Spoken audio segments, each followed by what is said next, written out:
Hello students, हमारा जो chapter चल रहा था निर्देशांक ज्यामिति,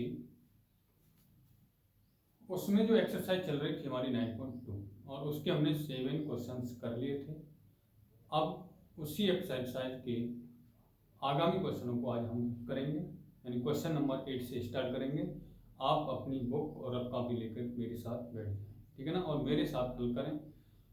और जब ये वीडियो ख़त्म हो जाए तो उन्हीं सवालों को पुनः एक बार अपने अध्ययन के एक्सरसाइज के रूप में उसे उनका अध्ययन करना है, ठीक है। चलिए क्वेश्चन नंबर 8 हम करते हैं, यानी कि एक्सरसाइज जो है हमारी वो 9.2 है और चैप्टर का नाम है निर्देशांक ज्यामिति।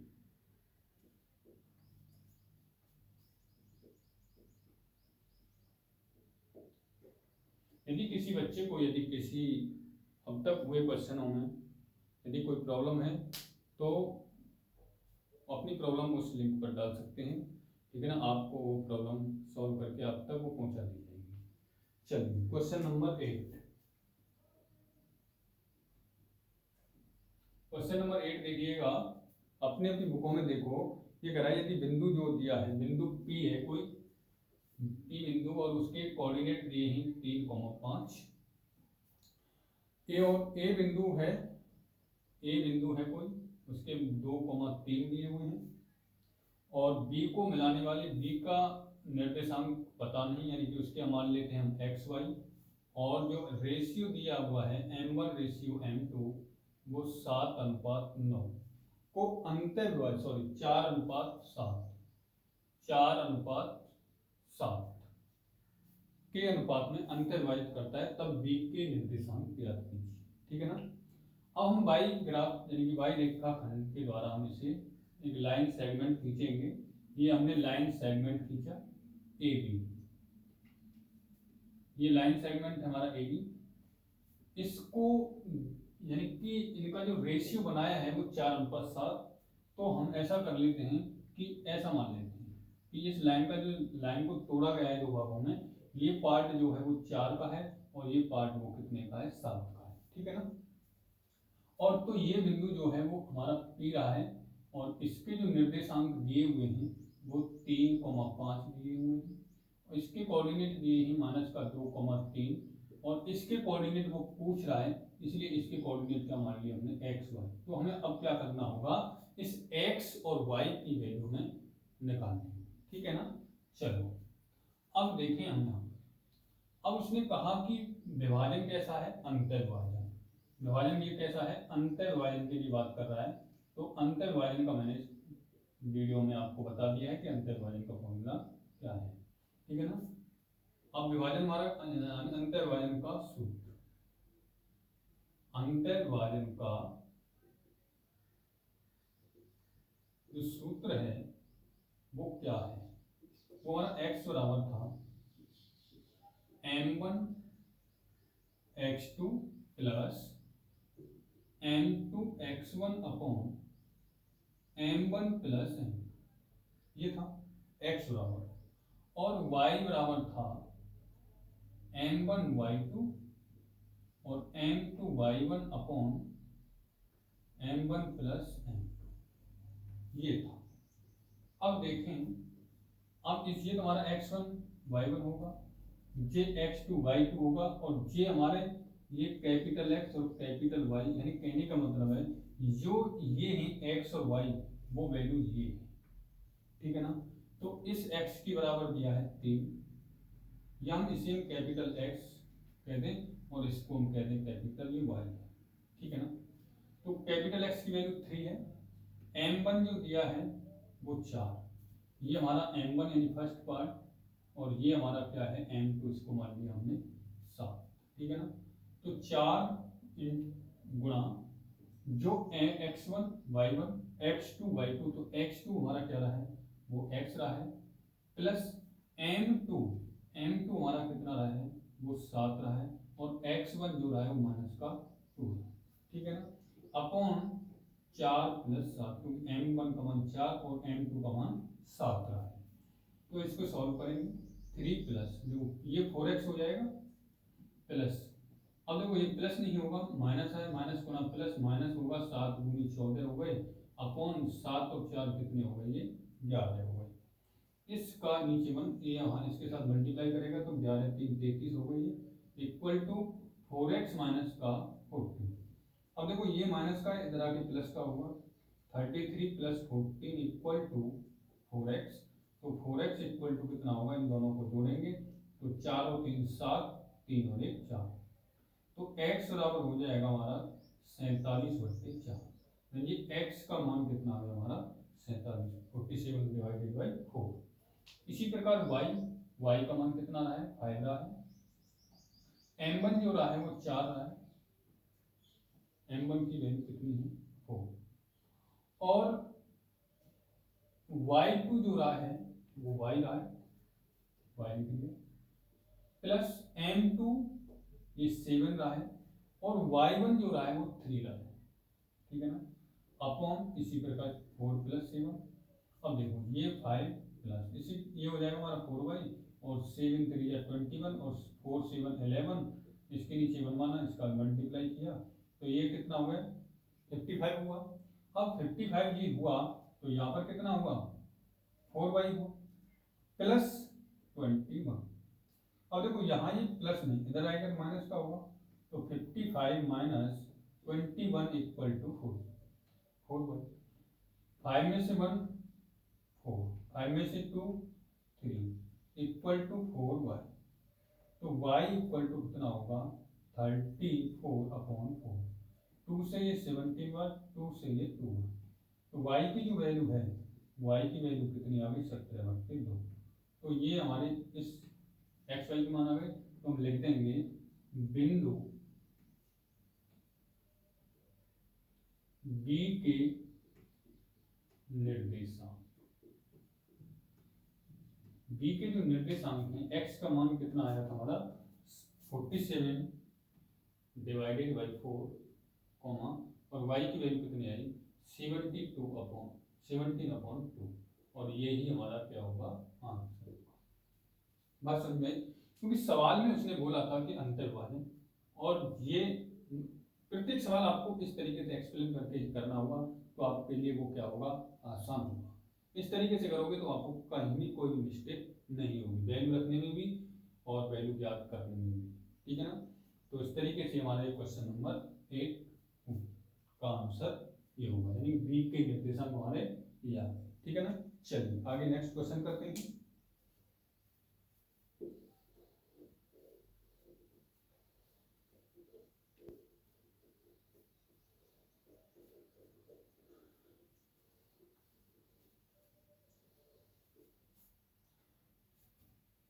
नेक्स्ट क्वेश्चन है हमारा क्वेश्चन नंबर 9, अपनी बुक में देखिए। वो ये कह रहा है कि बिंदु जो दिए हुए हैं 11,9, एक तो बिंदु ये दिया है 11,9 है, और दूसरा बिंदु ये दिया है वो 1,2 है, को समत्रैभाजिक कर रहा है। क्या करते हैं, सम मिलाने वाली रेखा जो है समत्रैभाजित करती है, तो बिंदु मध्य बिंदु के समत्रैभाजित करने वाले बिंदुओं के निर्देशांक ज्ञात कीजिए। अब कोई रेखाखंड ये है, बात को समझना, ये कोई रेखाखंड है ए और बी, ठीक। अब ये कोई रेखाखंड हमारा ए भी रहा है, इसको वो कैसा कर रहा है समत्रैभाजित, समत्रैभाजित। ये सम मीन समान, त्रय माने 3 भाजित यानी भागों में, इस रेखाखंड को वो 3 भागों में बांट रहा है, ठीक है ना। तो देखें, अब एक भाग हमने ये बना दिया, तो 2 पार्ट तो हुए, और एक पार्ट हमने ये दिया, तो समान हो गए, ये पार्ट इस पार्ट के बराबर और ये पार्ट इस पार्ट, ठीक है ना। यानी कि ये 1 सेंट, फॉर एन एग्जाम्पल, ये 1 सेंटीमीटर, ये भी 1 सेंटीमीटर, ये भी 1 सेंटीमीटर मान लिया हमने, ठीक है ना। अब वो कह रहा है कि समप्रभाजित करने वाले उन बिंदुओं के निर्देशांक, तो ये 2 बिंदु बन रहे हैं हमारे, ये और ये, इनका नाम दे दिया हमने, इसका नाम दे दिया मैंने सी, और इसका नाम दे दिया क्या मैंने डी। ठीक है ना। बड़े ध्यान से देखना है क्वेश्चन को, बहुत इंपॉर्टेंट है, ऐसा क्वेश्चन पेपर में आ भी चुका है एक बार। तो अब देखो ये हम मान लेते हैं कि ये ए के कोऑर्डिनेट रहे 11,9 और ये जो रहे हैं कोऑर्डिनेट वो 1,3 है वो ये रहे हैं। कोई परेशानी? अब इनके कोऑर्डिनेट हम कहां से लाएं? अब ये विभाजन जो हो रहा है एक तो अंत्य हो रहा है, भाई विभाजन कैसा हो रहा है? अंत्य हो रहा है। तो हमें किसकी जरूरत पड़ेगी? m1 और m2 की जरूरत पड़ेगी। तो m1 और m2 की जब जरूरत पड़ेगी तो हमें m1 m2 फाइंड करना पड़ेगा। देखो जब हम बिंदु इस C के निर्देशांक निकालेंगे, ध्यान देना, इस बिंदु C के निर्देशांक निकालेंगे तब जब हम क्या कर लेंगे, इस पार्ट को m1 को हम क्या मान लेंगे? 1, क्योंकि ये 3 भागों में बटा 1 + 2 + 3 जब तो एक 3 सेंटीमीटर की रेखाखंड हो जाएगा। अब ये हम क्या कर रहे हैं, इस C के निर्देशांक निकालने के लिए हमने ये पार्ट ले लिया m1 3 और इस दोनों पार्टों को मिला के एक पार्ट बनाया C के निर्देशांक निकालने के लिए। तो इसका मतलब क्या होगा, m2 कितना हो जाएगा? 1 + 1 यानी कि 2 हो जाएगा। कब? जब C के निर्देशांक निकालना है। बात समझ में आई? इन दोनों पार्टों को मिला के एक पार्ट बना दिया और ये पार्ट अलग बना दिया, ठीक है ना। तो इसका मतलब ये x1 y1 और ये x2 y2 और m1 का मान j और m2 का मान j, तो इस C के निर्देशांक निकालेंगे। विभाजन कैसा है? अंतर विभाजन है। बिंदु C के निर्देशांक, बिंदु C के निर्देशांक। अब हमें बिंदु C के निर्देशांक निकालने हैं तो विभाजन अंतर हो रहा है तो फॉर्मूला क्या लगेगा? x बराबर यानी इस x बराबर m1 x2 plus m2 x1 upon m1 plus m2 और y बराबर हो जाएगा m1 y2 m2 y1 upon m1 plus m। ये हमने फॉर्मूला रख लिया। जो ये x और y है वो C के निर्देशांक होंगे। अब यहाँ पर हमने वैल्यू डालनी है। देखो x की वैल्यू निकालेंगे तो m1 जो रहा है वो 1 रहा है, m1 जो रहा है वो कितना रहा है? 1। x1 y1 ये है और x2 y2 ये, तो x2 कितना रहा है हमारा? ये भी 1 रहा है, प्लस m2 कितना रहा है? वो 2 रहा है और x1 जो कितना रहा है? वो 11 रहा है, x1, ठीक है ना। अपॉन 1 + 2 1 + 2 क्योंकि m1 की वैल्यु 1 और m2 का मान कितना है? 2 है। तो x की वैल्यू कितना होगी? 1 + 11 2 जा 22 अपॉन 3/1 ये, तो x का मान कितना हो जाएगा? यानी 23 अपॉन 3। यहाँ से इसकी वैल्यू निकालो साथ साथ। m1 जो रहा है 1 रहा है, y2 जो रहा है वो 3 रहा है, प्लस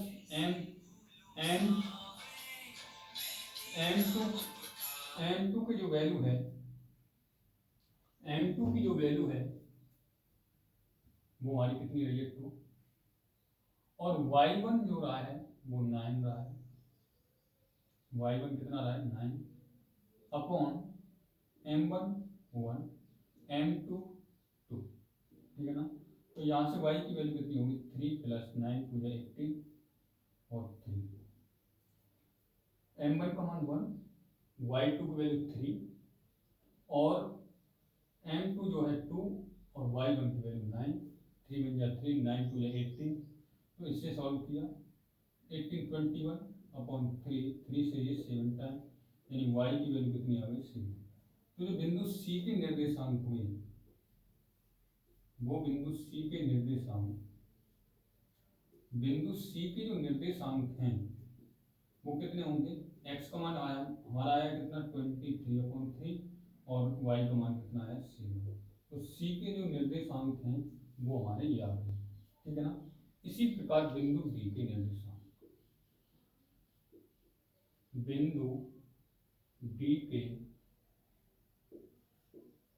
निर्देशांक, इस बिंदु D के निर्देशांक हम निकालेंगे।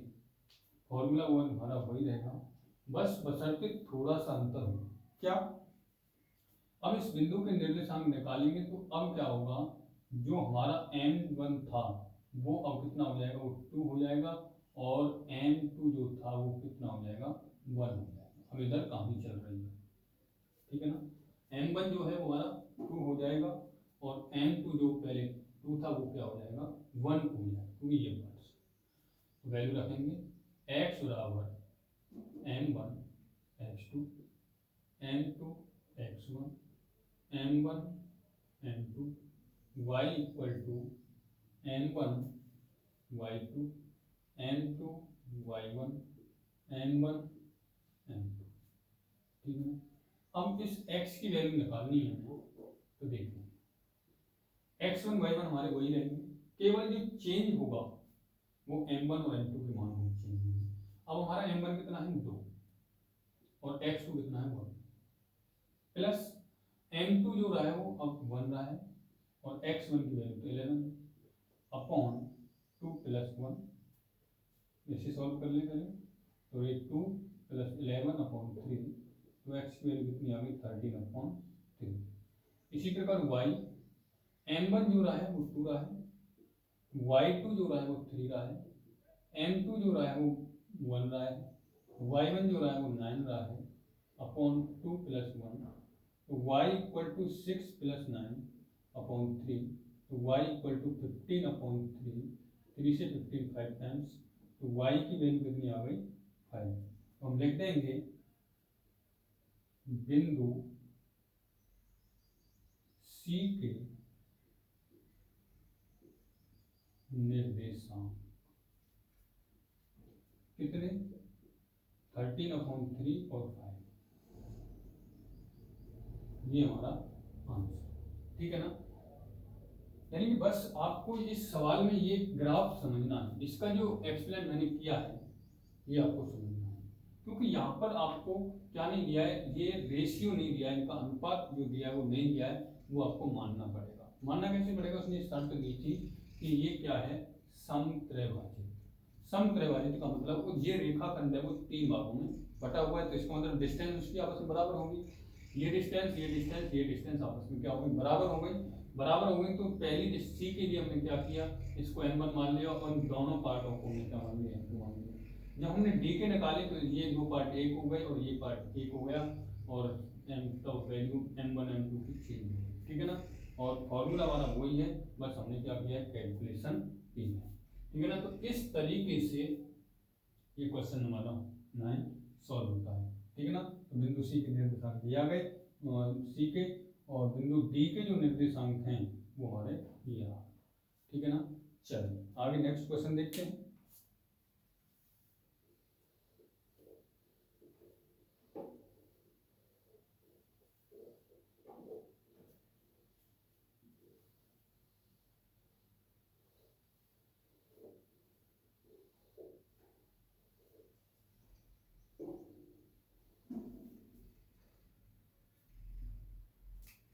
अब हमारा क्वेश्चन नंबर है 10। क्वेश्चन नंबर 10 जो है उसमें बिंदु दिए हुए हैं -4,0 और 0,6। अपनी अपनी बुक निकाल के बैठ जाएं, ये बिंदु दिए हुए हैं। अब कह रहा है कोई रेखाखंड है उसको मिलाने वाली जो रेखा है उसको 4 बराबर भागों में बांटा जाता है, तब जो बांटने वाले बिंदु हैं उनके आपको निर्देशांक ज्ञात करने हैं। मान लिया हमने ये कोई रेखाखंड है, मिलाने वाली रेखा एक और 2 पॉइंटों को मिलाने वाली जो रेखा है ये रही है, और ये इसको 4 पार्टों में बराबर भागों में बांटा गया है। देखो 4 पार्टों में पहले बांट लेते हैं, एक पार्ट ये हुआ, एक पार्ट ये हुआ और एक पार्ट ये हुआ, तो ये क्या हो गई देखो फर्स्ट सेकंड थर्ड फोर्थ, ये 4 पार्ट हो गए। इनके नाम दे देते हैं, मान लो कि इसका नाम दे दिया P, इसका नाम दे दिया Q और इसका नाम दे दिया R। देखो बहुत सिंपल है भाई, 4 बराबर भागों में बट गए भाई, 1 2 3 4, यानी ये 1 सेंटीमीटर तो ये भी 1 सेंटीमीटर, ये भी 1 सेंटीमीटर और ये भी 1 सेंटीमीटर रहेगा। अब एक के जो निर्देशांक जो दे रखे हैं हमने मान लिए इसके निर्देशांक 4,0 रहे हैं और इसके कोऑर्डिनेट क्या रहे 0,6। तो अब देखा जाए जब ये 4 भागों में बांट रहा है तो ये जो Q है ना, पहले हम इस Q के निर्देशांक यदि निकालने बैठे तो तो इस ए पी और पी क्यू यानी दो क्यू के इधर लेफ्ट में दो पार्ट हैं और क्यू के राइट में भी दो पार्ट है, तो इसका मतलब क्यू क्या है, मध्य बिंदु है। क्यू क्या बन गया हमारा, एक मध्य बिंदु, और मध्य बिंदु का मैंने फॉर्मूला आपको बताया था x1 प्लस x2 अपॉन 2 और y1 प्लस y2 अपॉन 2। तो इस तरीके से मैंने बताया। तो क्यू क्या है, एक मध्य बिंदु, तो हम लिख देंगे मध्य बिंदु क्यू के निर्देशांक। तो क्या होगा हमारा formula x1 plus x2 upon 2 y1 plus y2 upon 2, ठीक है ना। तो ये हमारे क्यू के निर्देशांक आ जाएंगे। तो क्यू के निर्देशांक, क्योंकि क्यू जो है हमारा वो मध्य बिंदु बन रहा है, तो ये हमारा x1 y1 और ये x2 y2, तो ये -4 प्लस 0 अपॉन 2 और y1 0 प्लस 6 अपॉन 2। तो इसके कोऑर्डिनेट निकालें हम, तो ये हो जाएगा -4 अपॉन 2 और 6 अपॉन 2, अर्थात -2 और 3। ये हमारे क्या आ गए, क्यू के निर्देशांक। क्यू के निर्देशांक आ गए हमारे -2 और 3। तो हम यहाँ पर रख देंगे ये हमारे 2, 3 -2, 3, ये क्यू का, ठीक है ना। जब क्यू के आ गए तो अब हम क्या करेंगे, जैसे हम आर के निकालने हैं तो हम इसको भूल जाएंगे, क्यू और बी के बीच में देखेंगे आर क्या है, इसका मध्य बिंदु है, यानी क्यू बी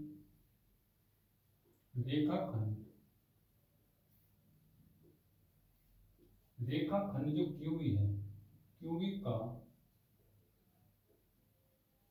मध्य बिंदु आर है। तब आर के निर्देशांक, अब हम यदि आर के निर्देशांक निकालें तो फॉर्मूला तुम्हारा वही रहेगा x1 प्लस x2 अपॉन 2 और y1 प्लस y2 अपॉन 2। अब देखो यहाँ पर इस क्यूबी को लेके चलते तो हमारा ये x1 y1 हो जाएगा और ये x2 y2 हो जाएगा, क्योंकि आर हमने केवल क्यूबी के लिए मैं लिख दिया, यहाँ पर रेखाखंड क्यूबी का मध्य बिंदु आर है, तो हम क्यू के निर्देशांक पढ़ेंगे और बी के निर्देशांक पढ़ेंगे। तो ऑब्वियसली बात है कि क्यू के निर्देशांक और बी के निर्देशांक दे रहे हैं, तो यहाँ पर वैल्यू पुट अप करेंगे, तो वैल्यू पुट अप करेंगे तो x1 हमारा -2 प्लस x2 जो रहा है 3 रहा है, सॉरी 0 रहा है अपॉन 2 और y1 जो रहा है वो 3 रहा है और y2 जो रहा है वो 6 रहा है अपॉन 2। तो ये से हम सॉल्व करें तो क्या होगा, -2 अपॉन 2 और 9 अपॉन 2, अर्थात ये हो जाएगा -1 और 9 अपॉन 2। यानी कि एक आंसर तो हमारा ये था और एक आंसर हमारा ये था, यानी कि ये किसके निर्देशांक आ गए, आर, यानी कि आर के निर्देशांक आ गए क्या, -1 और 9 अपॉन 2, ठीक है ना। इसी तरीके से ये ए क्यू, यानी अब इस रेखाखंड को मान लेंगे, रेखाखंड ए क्यू का मध्य बिंदु क्या है, पी है।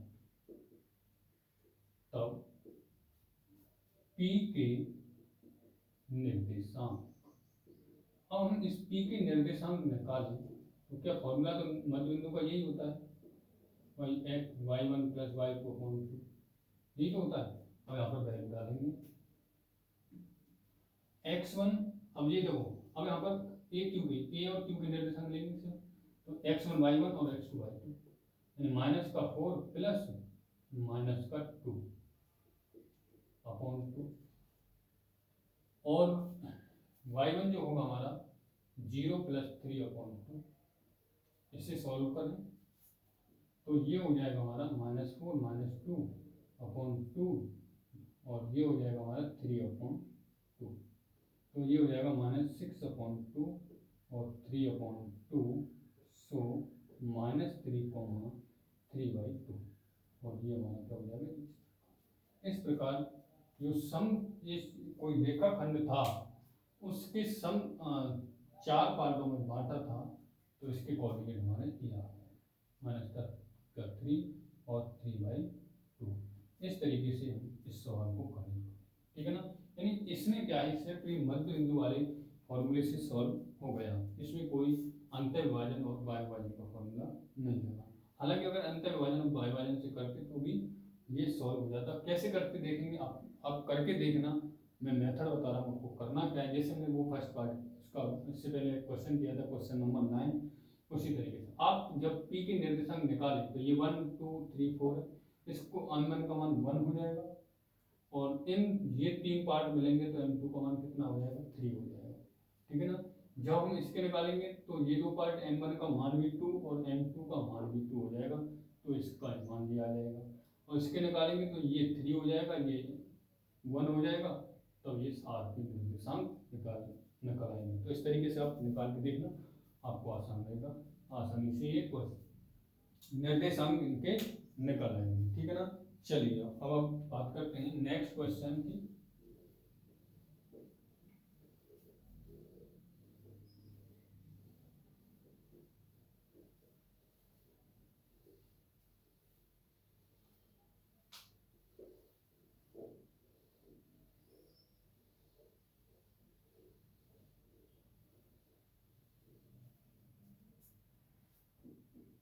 क्वेश्चन नंबर 11 देखिए अपनी बुकों में क्या है। याद कीजिए कोई रेखा दी हुई है, रेखा का समीकरण है 3x plus Y equal to 9। ये कोई रेखा है, इसका समीकरण है और बिंदु जो दिए हुए हैं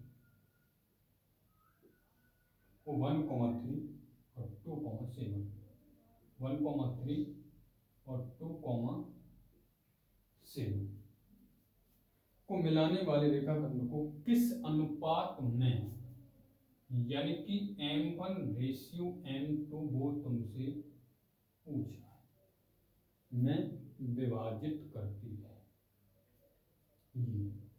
ये कोई रेखा है,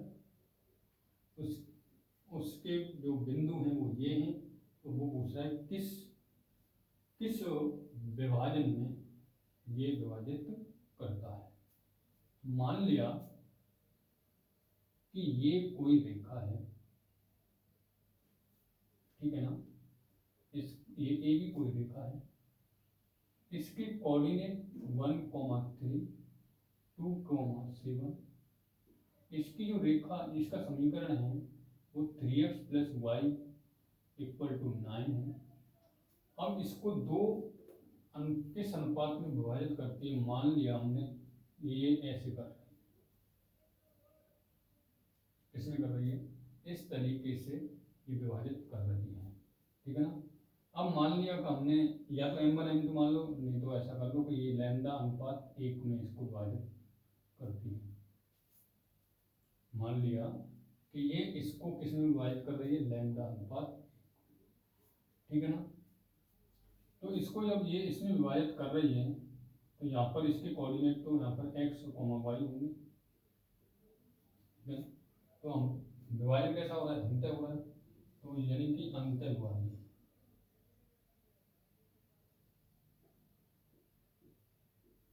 x बराबर क्या होगा, m1x2 plus m2x1 upon m1 plus m। ठीक है ना। ये इसकी वैल्यू हमको पता नहीं है। m1 का मान हमारा ये हम m1 मान लिया लैम्डा और m2 मान लिया, तो ये हमारा लैम्डा इंटू x2, ये x1 y1, x2 y2, तो x2 जो रहा है वो 2 रहा है, प्लस m2 वो 1 और x1 1 अपॉन लैम्डा प्लस 1। तो यहाँ से x की वैल्यू कितनी आ गई, 2 lambda plus 1 upon lambda plus 1। ये हमारा किसका मान आ गया, x का आ गया। अब y बराबर क्या होगा, m1 y2 plus m2 y1 upon m1 plus m।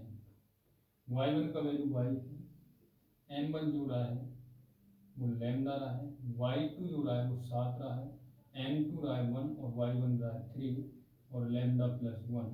तो y की value 7 lambda plus 3 upon lambda plus 1।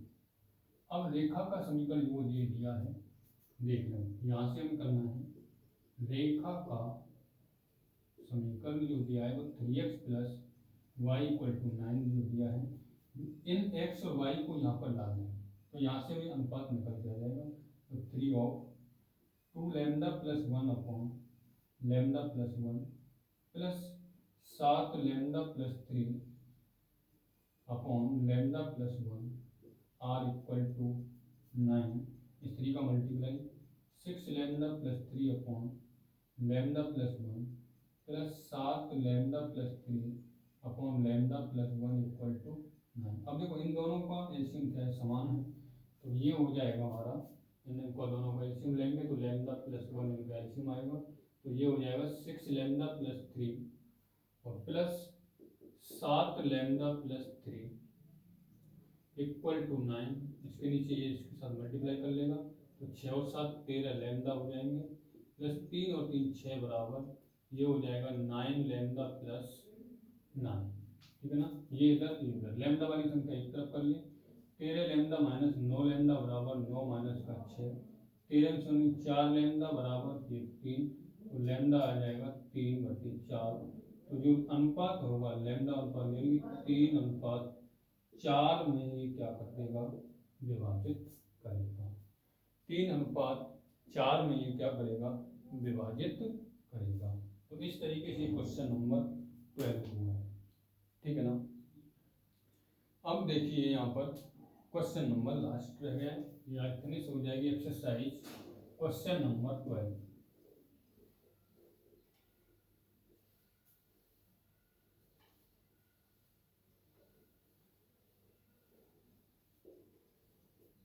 Question number क्या है, अनुपात ज्ञात करो वाला है, बिंदु इतने दिए हैं 3, P। ये क्वेश्चन नंबर जो है हमारा 12 है, बिंदु -3, P और जो रेखा के जो समीकरण हैं, यानी कि जो बिंदु ये इस प्रकार रेखा है वो दिए हैं -5, -4 और -2, -3। तब कह रहा है P अंतर विभाजित कर रहा है, तो P का मान ज्ञात कीजिए। ये कोई रेखा है, इसके फर्स्ट कोऑर्डिनेट यानी कि ये A और ये हमारा B रहा है, इसके और B के निर्देशांक -2, 3 है। ठीक है ना। जब ये अंतर विभाजित कर रहा है, वह अनुपात ज्ञात कीजिए। अंतर विभाजित कर रहा है तो ये मान लीजिए कि ये इस अनुपात में विभाजित कर रहा है, तो -3, P में ये विभाजन हो रहा है, तो इसको मान लिया M1 और इसको मान लिया फिर हमने M2। ठीक है ना। तो अंतर विभाजन का फॉर्मूला, अंतर विभाजन का सूत्र लगाएंगे तो x बराबर M1 x2 M2 x1 upon M1 plus M2। तो देखो, और y इक्वल टू जो होगा M1 y2 plus M2 y1 upon M1 plus M2। तो जो x है वो हमारा ये रहा है -3, M1 का मान तो M1 ही रहा है, x2 का जो मान रहा है वो -2 रहा है, M2 का मान 2 ही रहा है, M2 रहा है, और x1 का मान -5 अपॉन ये हमारा M1 प्लस M2 रहा। y का जो वैल्यू है वो p है, M1 का वैल्यू M1 है, y2 का मान वो 3 रहा है, M2 का मान M2 है, y1 की वैल्यू -4 और M1 और M2 ये दो रहे हैं। इसे सॉल्व करेंगे, इस माइनस का ये हो जाएगा, गुणा करेंगे 3M1 - 3M2, ये हो जाएगा -2M1 -5M2। मैं इसका गुणा किया। अब देखो M1 M2 को एक तरफ और M2 M2 को एक तरफ कर लो, तो 3M1 ये प्लस ये हमारा 2M1 इक्वल टू ये इधर जाएगा, तो 3M2 माइनस का 5M2, तो ये हुआ हमारा माइनस का M1 इक्वल टू माइनस का 2M2, माइनस से माइनस, तो जो M1 रेशियो M2 बराबर आएगा 2:1। ऐसे कर लो, M2 को इधर इसके नीचे लिया, M1/M2 बराबर 2, इसके नीचे 1 मान लिया, तो M1 रेशियो M2 जो है वो 2:1 है। यहाँ पर सॉल्व करो तो P equal to 3M1 minus का 4M2 upon M1 plus M2। ठीक है ना। अब हम क्या करेंगे, देखो इस p की वैल्यू यानी इसका मतलब m1 का मान 2 और m2 का मान 1, तो यहाँ से p का वैल्यू निकल जाएगा 3 इंटू m1 का मान 2 माइनस 4 इंटू m1 का मान m2 का मान 1, तो 2 प्लस 1, तो p का वैल्यू आएगा 6 माइनस 4/3, तो p की वैल्यू 2/3, तो p का जो मान है वो कितना आ रहा है हमारा, इससे 2/3 आ रहा है, ठीक है ना। इसका रेशियो कितना आ रहा है, 2:1 है। हमने यहाँ पर इसकी m1 m2 वैल्यू डाल दी, तो p का मान कितना आया, 2/3। इस तरीके से आज हमारी जो एक्सरसाइज 9.2 फिनिश होती है, ठीक है ना। पहली एक्सरसाइज 9.1 और एक्सरसाइज 9.2 में यदि किसी भी सवाल में अभी आपको दिक्कत है तो आप सेगवाटी ग्रुप पे आपको प्रॉब्लम डाल सकते हैं और बता दें कि यहाँ हमको इस सवाल में ये प्रॉब्लम है, ठीक है, तो हम आपकी समस्या का समाधान करेंगे, ठीक है। आज के लिए इतना है और कल नेक्स्ट पढ़ेंगे विविध प्रश्नावली, ठीक है ना। चलिए।